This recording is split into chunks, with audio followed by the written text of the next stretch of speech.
Yeah, so solids are incompressible. Solids cannot be compressed. Cannot be compressed. And the reason for that, the particles or atoms are too close together. Too close together. There's no room. There's no room for them to compress any further. So the volume of a solid is what it is. You really can't compress it. Kids say, well, what about trash compactors? Right? Take a car, you can compress it to almost, it takes up less space, but does it really? No, not really. Just think about all the space inside the car, right? So you could squish a car. There's a lot of space in a car. But once all the metal starts to come in contact with each other, it's not really going to compress much more than that. So there are things that kids think of and they're like, well, wait, that's a solid.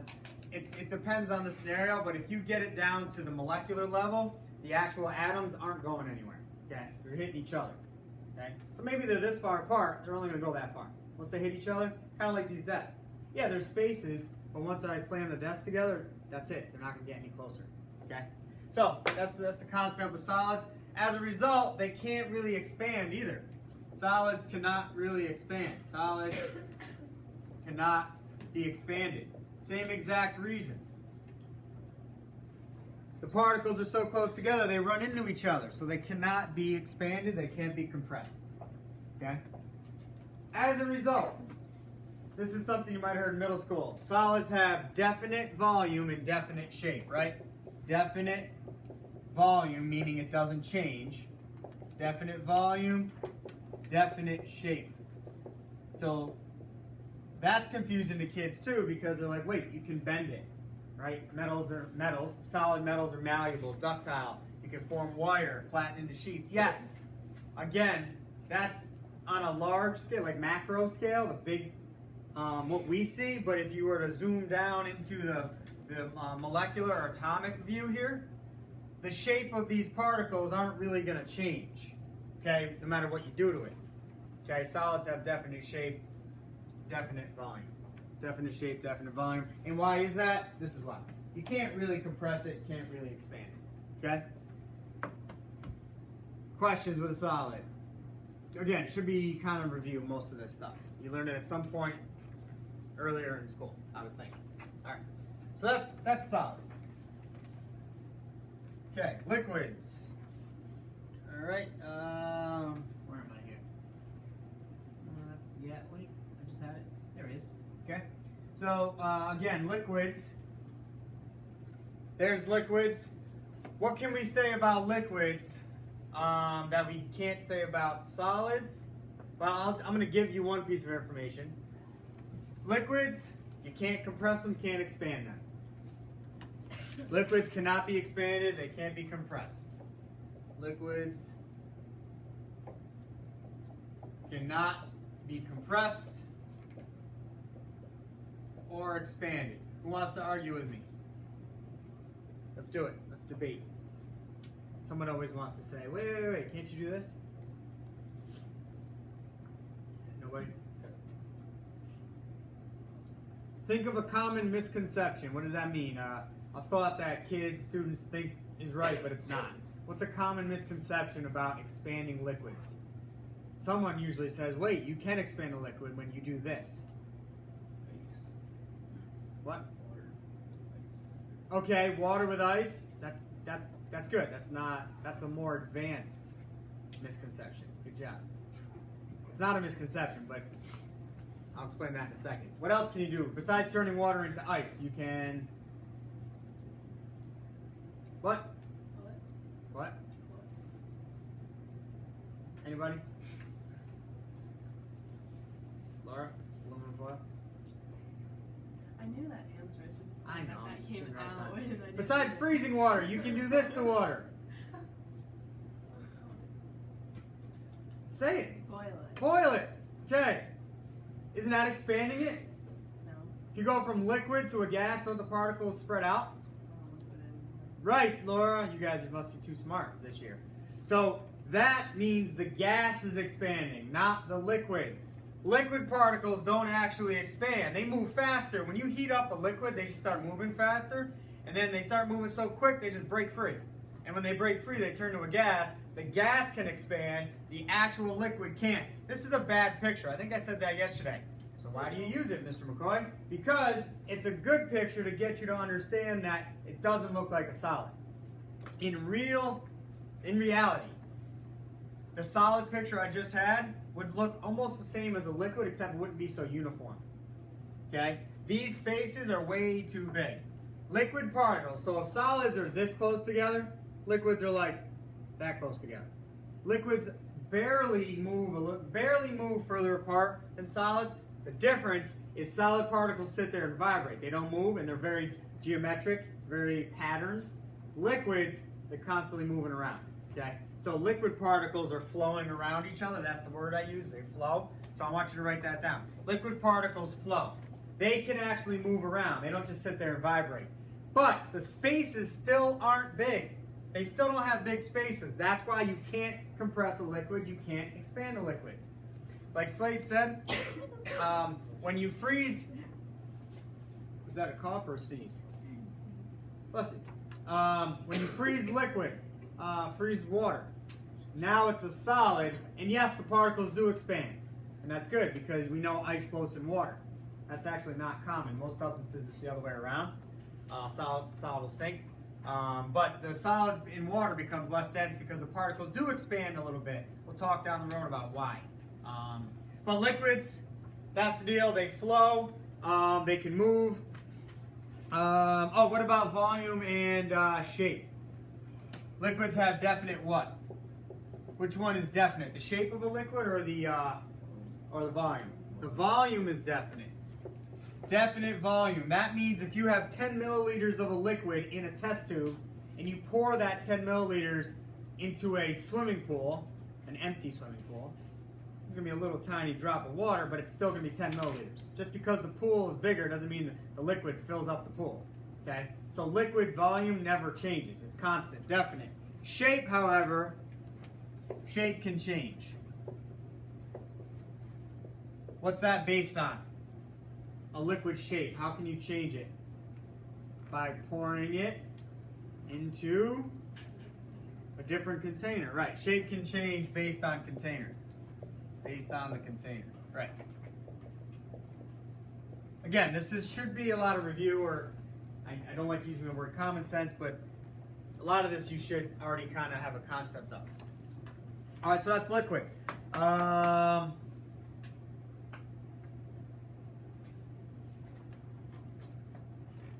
Before we go on to gas, I do want to say one thing that is kind of confusing, but I need to say it. If we heat up a solid enough, and we heat up a liquid before it boils, these particles do start to expand slightly. Like a blacksmith, they heat up metal so they can hit it and flatten it and shape it, because the particles do become a little more spread out. Okay, so I just want to say that does happen, but when we say expand there's no significant expanding or compressing. Okay, I just want to make that clear. It's not black and white. There's a little gray area there. All right, so I just wanted to say that. All right, moving on. Last one here, and again, showed you this yesterday, so I'll just leave it. Well, I guess I'll do this here. So there's the gas, and I want you to notice how the particles are moving. Can someone describe how the particles are moving? How are they moving? Are they moving quickly? Yeah. How can we make them move faster? Heat it up. How can we make it move slower? Cool it down. What do we notice about gas particles? What? Good. Random. Write that down. Random. Gas particles are random. Big spaces or small spaces? Big spaces. Big spaces. Okay? Large spaces between particles. So Maddie, what does that mean? Can we compress a gas? Can we push those particles closer together? Yeah, why? Because there's space that they can move. Very good. So gases are easily compressed. Easily compressed.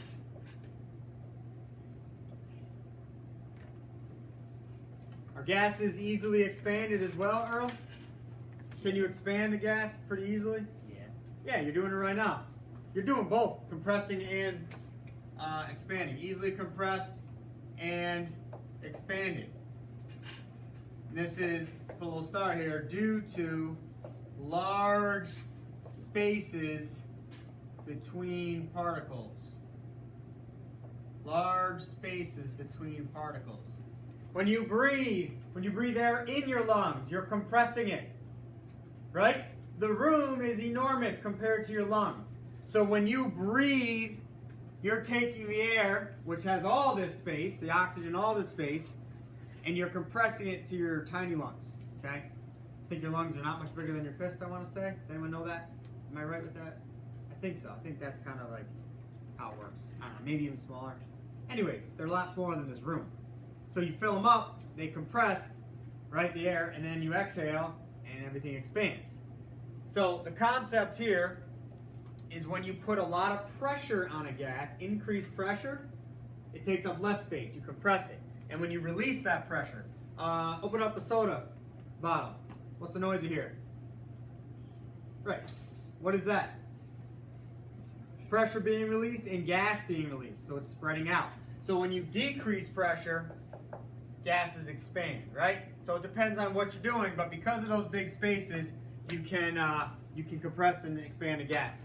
Now, there's a specific thing I wanted you to see here. How are they moving? Randomly. Very good. Quickly. Very good. What else?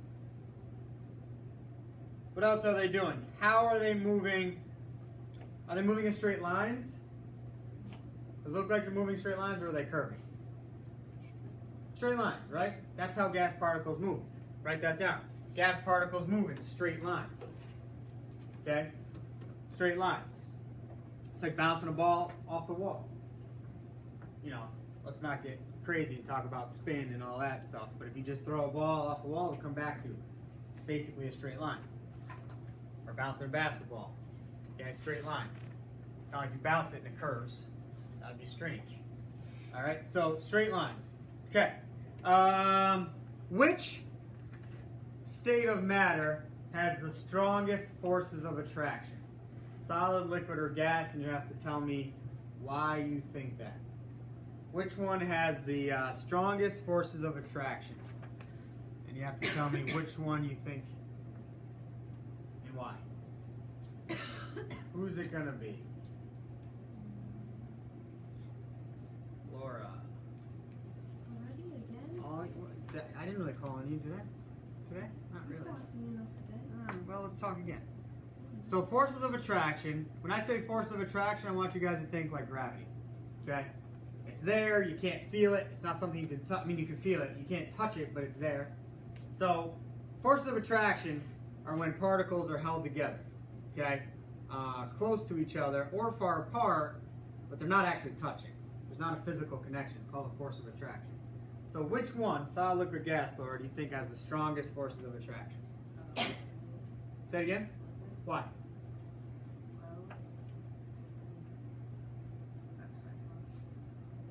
Because that's what you thought.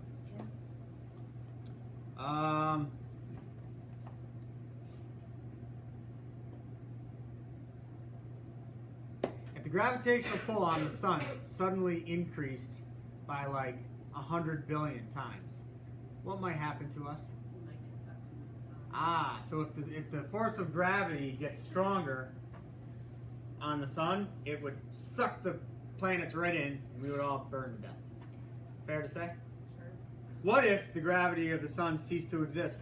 Gravitational pull of the sun ceased to exist. What might happen to us? You might get lost. Yeah, we might just go flying off into space.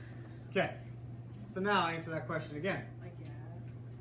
Has the weakest or strongest?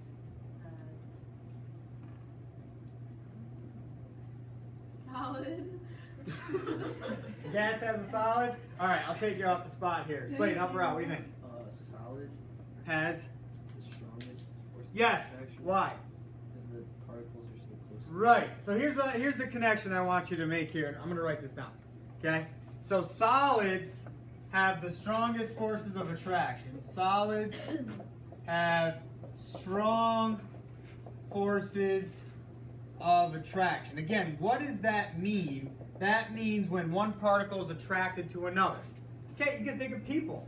Okay, two people are attracted to each other, they want to be near each other, right? So solids have strong forces of attraction, causing the particles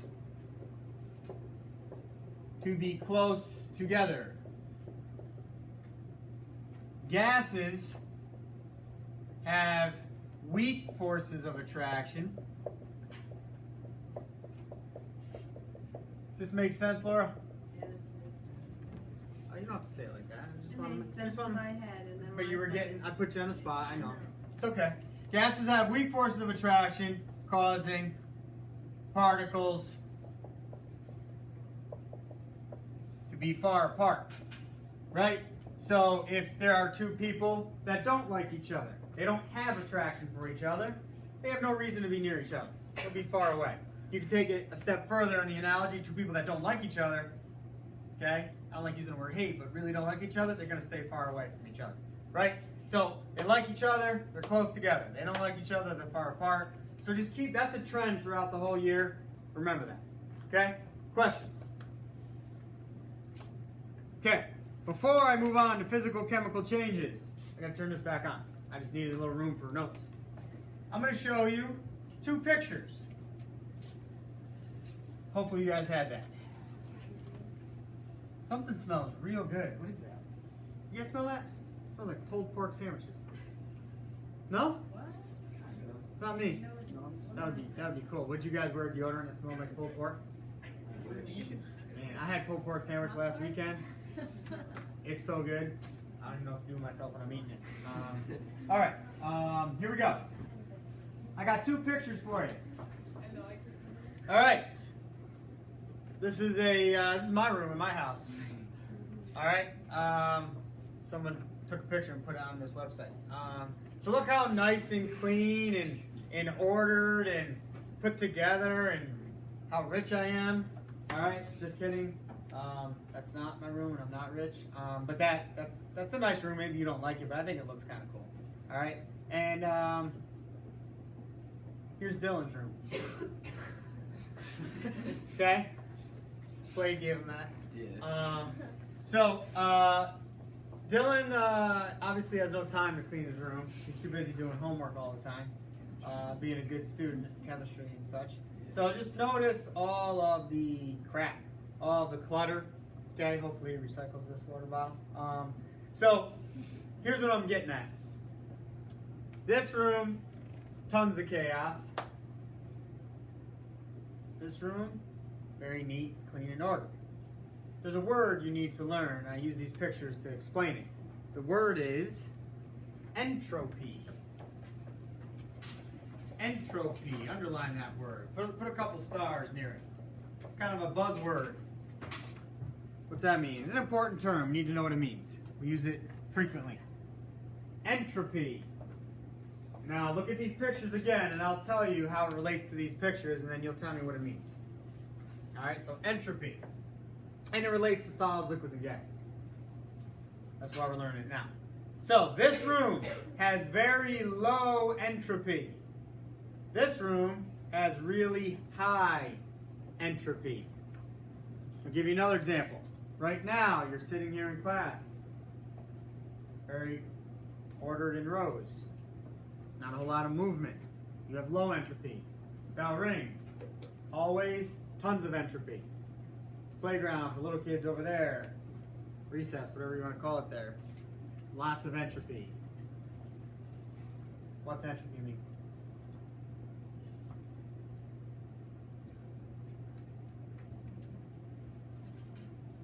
This class needs the Jeopardy music. You like to sit and think. I wish I had like a soundboard. I would use it all the time. Someone gets a question wrong, be like, boing, stuff like that. Maybe I can look it up. Yes, that would be fun. I would really like to use that. Well, for years I've been talking about that. I don't know why it never occurred to me. All right, come on. What's entropy? Someone's got to help me out. I don't want to tell you. Marcy, help me out. Entropy. Look at that. Degree, just one word. Of, now I'm going to give you the real word, but we can use chaos. Disorder. or chaos? Is that how you spell chaos? Chaos. Degree of disorder or chaos. Yes, that's exactly what it means. The more chaos, the more movement, the more entropy. Now this doesn't have any movement, so I got to relate it to other things here. But let's think of solid, liquid, gas. Which one has the lowest entropy? Solid. It's very ordered, very geometric. Nothing's moving around. So solids have the lowest entropy. Again, entropy is chaos, disorder, and that has a lot to do with movement and motion, randomness. So solids have the lowest, gases have the highest entropy. Okay? Highest entropy. All right? So that's a word we're going to be talking about more as the year progresses here. Okay. Now, last thing here to finish up the class, because we only got about 5 minutes-ish, a little bit more. Let's talk about physical, chemical properties and changes. Someone hit the lights, please. So let's do this. Can I erase this? We're good? Yes? Okay. Physical, chemical changes / properties. We talked about this in lab, so we're going to go quick. Physical, put this on one side of the page, chemical on the other. Physical changes / properties. And then on the other side, we'll do chemical changes / properties. And you're going to have a worksheet on this concept. All right, what did we learn in lab? You guys got to help me out now. What did we learn in lab? Difference between these two. Someone tell me how you know if something's physical or chemical. Yes. If it's like the look of it, it's physical. So if it's the look of it, yeah, let's you're right. If just the way it looks changes, then probably it's physical. You're right. I want to. You can see it. Yep. Let's talk about what the substance is made of. The composition.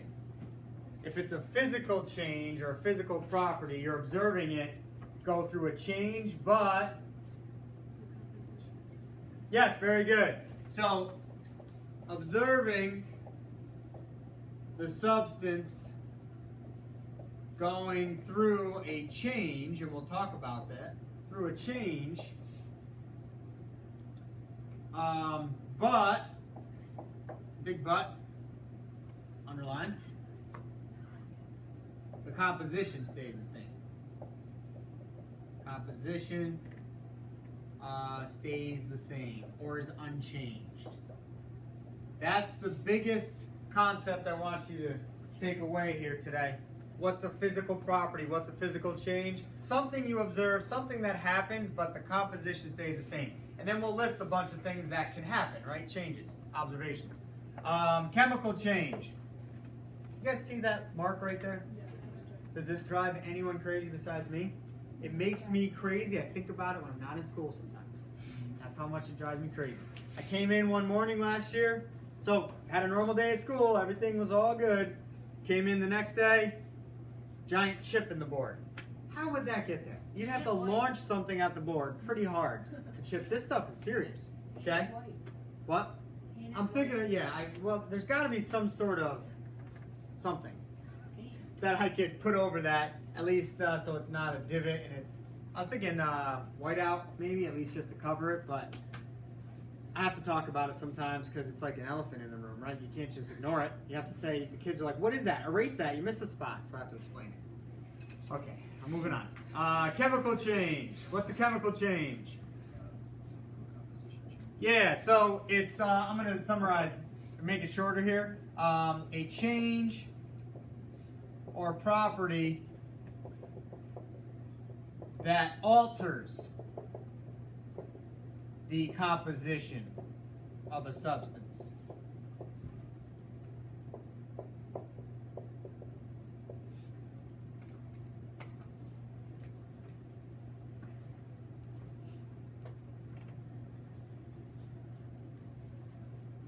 So I know yesterday we talked about matter, element, compound, mixtures, and I want to talk about specific elements, compounds, mixtures, but I first wanted to make sure we really get this, because compounds are formed chemically, mixtures are formed physically, so we have to make sure we get this first, then we'll come back to those other terms we talked about yesterday. I just want to explain that. Okay, let's list some things here. Give me a change. Give me a physical change. Let's list a bunch of them. Oh, you weren't raising your hand? Someone give me one. Paper ripping. Yeah, ripping something. Ripping. What else?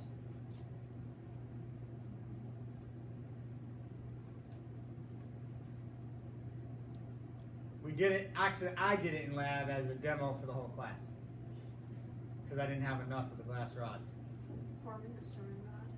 Yep, but what did I do? I cut it, that's physical, but then I did something else afterwards. The heating and rodding of the edges. Yep, what did I have to do to the glass? You had to score it and break it. With the heat, you're saying all the right things, it's one little word. The only way to get the jagged edges smooth is this has to happen in the flame. Burn it. I didn't burn it. Melt it. Melt it! I was trying to get her to say it. That's right. Melting. I'm going to give you all the other ones. Freezing. Boiling. Condensing. What are these all called? Phase changes. Subliming. Alright, parentheses. Phase changes. What about dissolving? Is that physical? You dissolve salt in water, are you changing the salt? No, you can evaporate the water and leave the salt behind. Dissolving is a physical process. We got to get a couple of these because the bell's going to ring. I'm going to give you one here. The formation of a new product. Like we saw in lab. You see that brown stuff? That's a new product. That's a chemical change. Color change. Fire. Light. Smoke. Odor change. Okay, you go down the track and run 10 laps. Your odor is probably going to change because your body's going through a chemical reaction. Okay? Odor change. All of these things. Oh, a precipitate. Sometimes people call it precipitate. Precipitate form. What is that? I told you in the very beginning of school. What's a precipitate? Maybe I didn't. That's a solid. If you mix two solutions and you form a solid formed, that means a chemical reaction. And one more thing. Gas produced. That's kind of like smoke, sort of, right? But a little different. Gas produced. All of this evidence of chemical changes. Something new is created. Over there, physical. You're not creating anything new. Just the shape of it, the look of it. Okay? All right, we're done. Worksheet for homework.